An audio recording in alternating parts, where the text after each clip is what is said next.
welcome to Good Evening KU. I'm Taylor Thomas. And I'm Rose McHale. So this week has just been such a long week for the two of us. So much homework and so many tests. Yes, and it's only Wednesday. I know, I feel like it's just been going on forever. It's dragging on and on and on, but luckily we're halfway. That's good news. Yeah, only 2 more days until you have a great weekend. So yes, this weekend it's my birthday, so my sister is flying me out to Chicago because she works there. Fun so, gift. Yeah. How old are you turning? 20. That's exciting. I know, No it's longer weird. a teenager. Yes.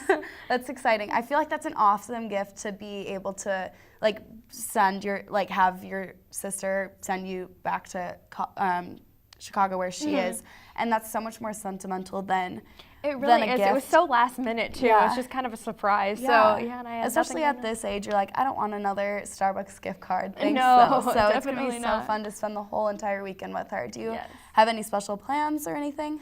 Well, we're for sure going to the Bean, which is a typical touristy thing Yes, to do, yes. but I've never been there. And then we're going to go to the Field Museum and maybe the aquarium. Fun, so, very fun. I haven't been to the Field Museum. I'm from Chicago. Okay. So I haven't been to the Field Museum in a long time, but over winter break I went to the aquarium, and it is such a... That is so cool. It is awesome. Like every single age that there is, like they cater to all their guests, and I feel like it's so interactive and so inclusive, no matter if you're 40 or 20 or 5. Like it is just amazing every single time you go, which is cool. And all of the museums in Chicago are just outrageous. It's not just the Shedd Aquarium. They're all very, very cool. So that's super good to hear, because last time I went to Chicago, I don't remember much. I was only 7 or 8, and we went to the American Girl Doll store. Yeah, I know love that. the American and Girl then Doll store. Navy Pier, but that's about it. Yeah, those are very fun things to do too. But then you go to museums, you're like, oh my gosh, I'm learning. Like, who knew that I was going to be learning while I'm having fun and like so interested in stuff like that. But back to the American Girl Doll store, I remember when I was little, we could choose which restaurant we wanted to go to, and I always chose American Girl Doll. And I have 4 sisters, so it worked out well because we're like, okay. Fine. But it was always super exciting. I dragged my family to Chicago to go to the American Girl Doll store when you were younger. Yeah, that's so exciting. Also, you absolutely have to eat the Chicago pizza there. That is what I've heard. Yes. I've been trying to hold off on pizza because I just heard it's so good. Yes. So in Chicago we have like the sauce is on top, and then there's like 2 inches of cheese that is, you just cut it and you pull it in, it melts, and it is outrageous. It is so good. That sounds so good. I'm getting hungry just Yes. thinking about it. I know. Also, there's this one brand of pizza, Giordano's, and so if you love it so much, they actually freeze pizzas, and you can bring them back with you, or you can have your parents ship them. Like I make my parents ship them to me. Maybe I'll have to make my sister ship it to me. Yes, you should. Also, do you have any other plans for the weekend? Well, we're gonna hang out with her friends, I know, and one of our friends is having an Oscar party on Sunday where we're gonna dress up and go to a hotel and stuff. I'm really excited, That's so fun. That's always exciting to get together with your older sister's friends too. I love hanging out with my older sister's friends. So you're probably gonna take a lot of photos. Yes, I'm gonna have to contain myself because I'm going to be taking so many pictures. I don't know which ones I'll post. And then you'll probably post them to Facebook or Of course, Instagram and stuff. So speaking of Facebook, did you see the new emoticon? I did. I was on Facebook not too long ago, and I clicked to like something, and all of them showed up, and I was so confused. There are so many now. It's what they're like, love, wow, sad, angry, haha. There's just so many that you can choose from. It's just crazy. I think that there's gonna be so many issues between a few of them. Yeah, like the like and the love. Yes, Definitely I think that's gonna be so funny, especially between like friends or like significant others. If you like it versus loving it, like what does that mean? Or if you get a certain number of wows. Yes. I wonder if it will spread to other social media. Right. Or like, are you ever like, is it too soon in a relationship to love it versus liking it? Like, it's gonna cause so much tension now. I wonder if I'll be self-conscious if I ever love something. I know, or haha, and we're like, as you like text your friends now, you're like, oh my gosh, she got like 7 likes on this one thing, and now you're gonna text them and be like, oh, she got 5 wows, 2 likes, 1 sad, a happy. It's just gonna be absolutely crazy. Yes, it's that very is a fun. very good point. Yes, well, coming up next, we have a very special guest from the Dole Institute of Politics. Where you go to college makes a statement about you. This place will become a part of you, your identity for life.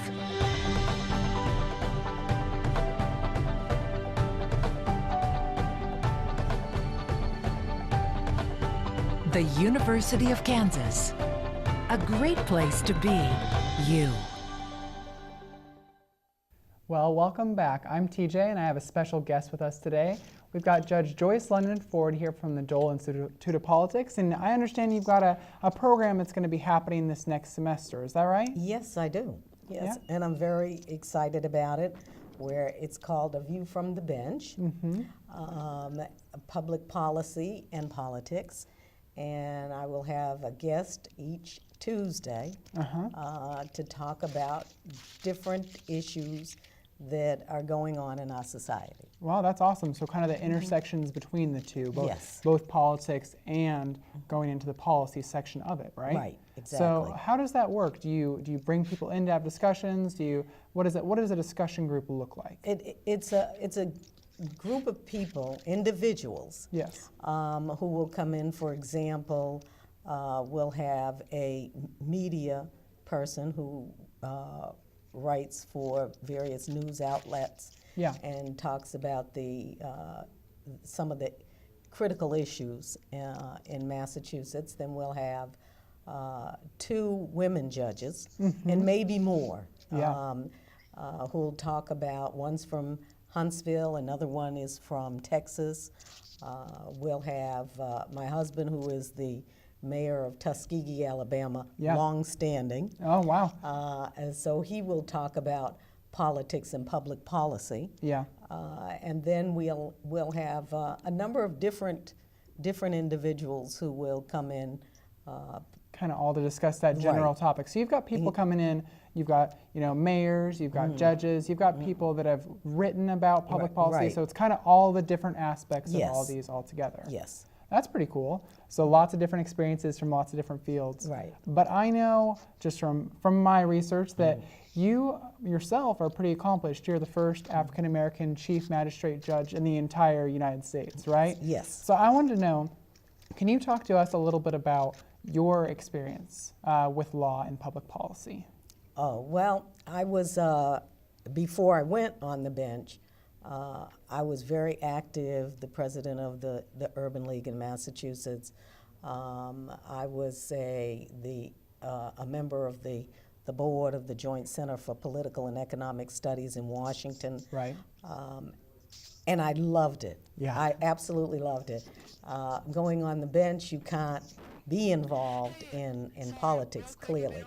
But all of the different experiences and experiences with children as a lawyer, experiences with, for example, Tip O'Neill, who was the Speaker of the House, Right. Kevin White, who was the Secretary of State and the Mayor, Jimmy Carter, who was the President. All of that came together, and it was very, very helpful being on the bench. Yes, absolutely.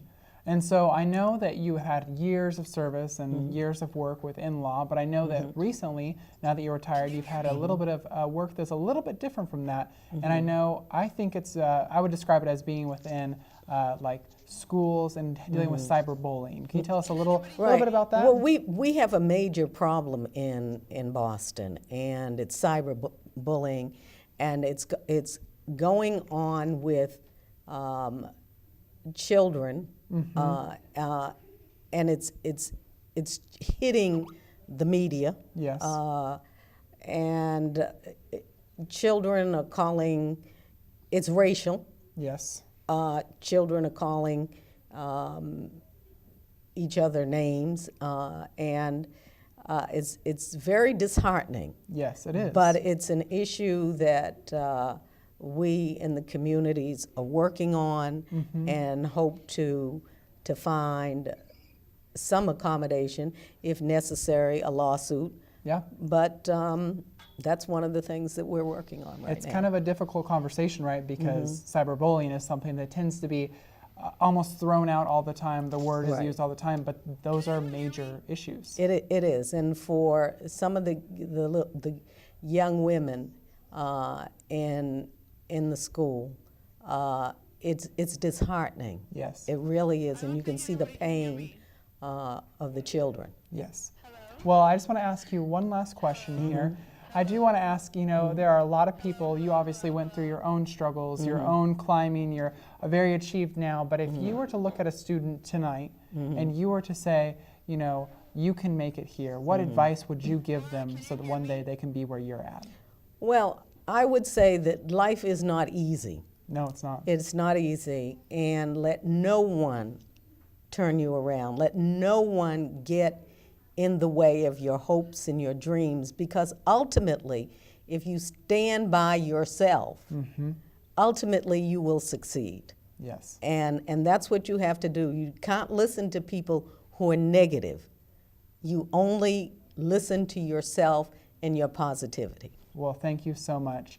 And once again, those programs are going to be every Tuesday, starting on March 22nd from 4 o'clock to 5:30. Thank you so much, Judge Ford. My pleasure. We're so glad to have you this evening. We'll be right back right after the break with the news.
Welcome back. I'm Chloe Cudney. And I'm Jessica Lawson. This is your Good Evening KU News Update. 2 KU football players were arrested on Monday for alleged robbery. According to the University Daily Kansan, Kendall Duckworth and Eric Rivers were being held without bond at the Douglas County Jail. Rivers is also facing charges of alleged sexual assault and alleged criminal restraint. Head coach David Beatty said in a statement that Duckworth has been suspended from all team activities and that Rivers has been dismissed from the team. Strong storms are continuing to pound the East Coast. A day after tornadoes ripped through the deep south, killing 3. Another one hit Virginia this afternoon, killing at least 2. The National Weather Service in Chicago warned of horrible travel conditions in northwestern Indiana and east central Illinois. Several locations had recorded a half-foot of snow as of mid-afternoon. Taylor Swift has donated $250,000 to Kesha in support of her recent court decision. Through a spokesperson, Swift has offered to help with legal expenses and financial needs after a judge ruled Friday against Kesha leaving her record contract. Kesha sued Luke in 2014, claiming he drugged and raped her. The Lawrence Douglas County Planning Commission approved a zoning change to a property off 31st Street to allow construction of a new gun range. The site was chosen over a disputed site near 23rd and Louisiana Street. There had been concerns with plans that placed the new range close to public schools. The men's basketball team knocked off Baylor last night in Waco to move within one game of clinching at least a tie for the Big 12 Conference Championship. Senior Perry Ellis scored 15 points and showed no signs of injury in the Jayhawks' 66-60 victory over the Bears. KU leads the Big 12 with two full games with just 3 to play. The KU baseball team won its second game in a row yesterday with a 2-1 victory over Northern Colorado. Zach Laban picked up the win for the Jayhawks, who upped their overall record to 2-1. KU will travel to Arizona to play Utah and Oregon State in the Big 12 Pac-12 Challenge. And that will wrap it up for today's news update. Stay tuned, and after the break, we'll have Bella Without Borders. Please keep watching. Where you go to college makes a statement about you. This place will become a part of you, your identity for life.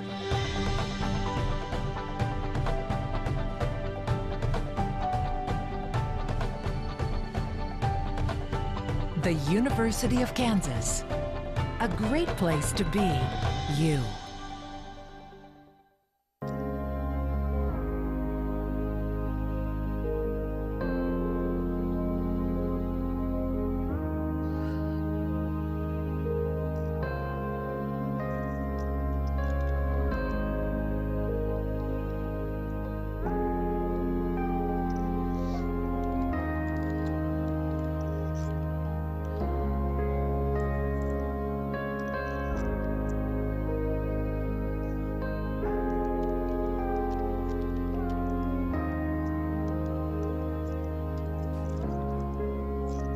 Welcome back to Bella Without Borders. This past winter break, I was able to travel and study in the United Arab Emirates. I captured an understanding of what it was like to be a part of their society. I bet that was really exciting too. Yeah, it was super interesting. I mean, you can't really expect, what it's going to be like going into a totally different culture. It was definitely interesting. I bet it was, and that's something that a lot of people don't really get to do, is go and experience another culture that maybe we hear about on the news or something like that, but don't know about from a cultural basis. We only hear and know what we're told. But for you now, you get to really feel it and see it as a person who was there. So one of the largest aspects of UAE's society and culture is their government and how it regulates that society. So considering how the United Arab Emirates governmental system is foundationally set up is crucial when understanding its new political attributes. For some background information, the UAE is a federation of 7 monarchies: the Emirates of Abu Dhabi, Ajman, Dubai, Fujairah, Ras Al Khaimah, Sharjah, and Al Quwain. So according to convention, the ruler of Abu Dhabi is president of the United Arab Emirates, the head of state, and the ruler of Dubai is the prime minister of UAE, the head of government. Last week, the UAE appointed its first minister of happiness, Ohud Al-Rumi. So it's kind of interesting. I would like to just kind of hear your input. What it reminds you of having a minister of happiness in a governmental system. Well, I think we get to the crux of why I'm here with you now. It's because I've done a lot of extensive study on the book. I'm sure a lot of people have read George Orwell's 1984. I've studied that pretty extensively, and it is similar. When you think about the thought police in 1984, how they weren't in charge of making sure that the average person was going the right places or saying the right things. They were actually making sure that they were thinking the right things. And so this is along the same lines, is that, this committee isn't in charge of making sure that, you're not speaking badly about the government or you're not doing this thing or another, but what their actual job is to make sure that everyone feels, or at least has the air of feeling happy. And it kind of is a little bit disturbing because that's not, when you feel happy, but you shouldn't have a government committee here saying, monitoring. Everybody needs to feel happy at all times. Right. And, to be successful, you have to be able to criticize and not feel happy all the time. Well, what's interesting, I guess that kind of dive into, that's kind of what, a monarchy really is.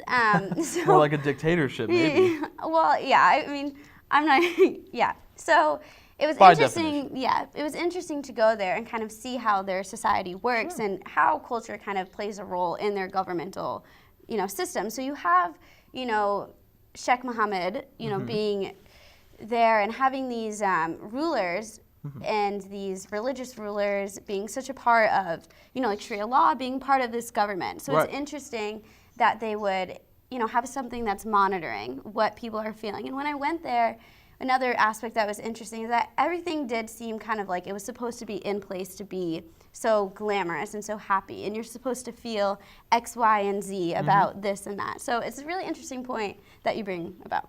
I think it's interesting that, when what we see two almost polar opposites when we look at this part of the country. We see things like the 7-star hotels that they have there, and the Khalifa and all that stuff that they have, and this amazing way of life. But then we see the other side with the terrorism and the war and all of the bad things that are going on there. But I think the reality is, and you can speak to that, is that that's not how most people over there live their life. They live like we live, just trying to make the best of their situation. So, from your perspective, did people there think the way we think about their area, or is that just where they live?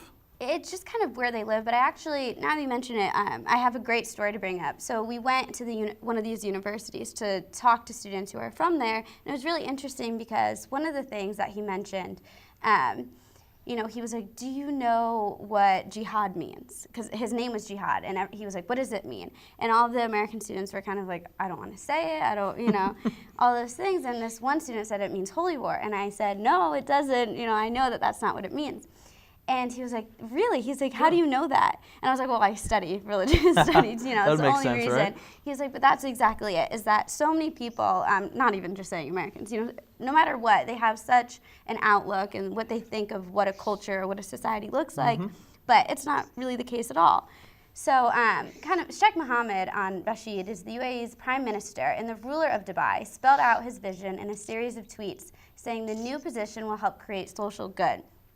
So do you think that this will make, you know, will this be something good for the society, or do you think it will be a success, or?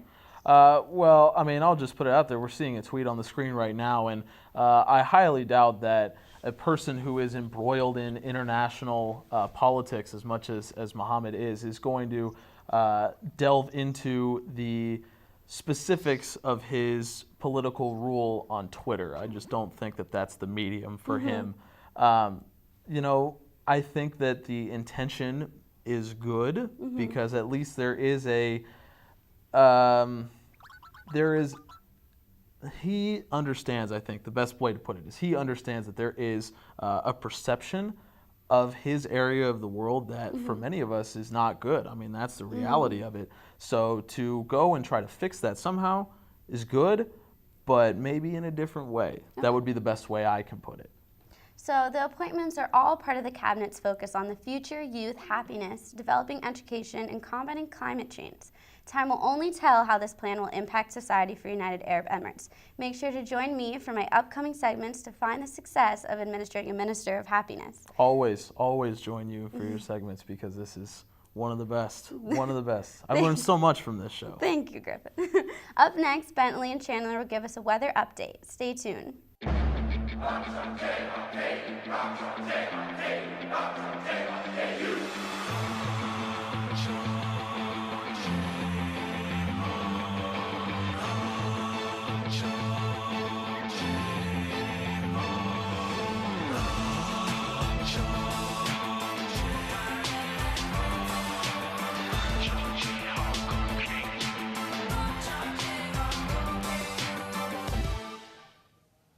Hi, welcome back.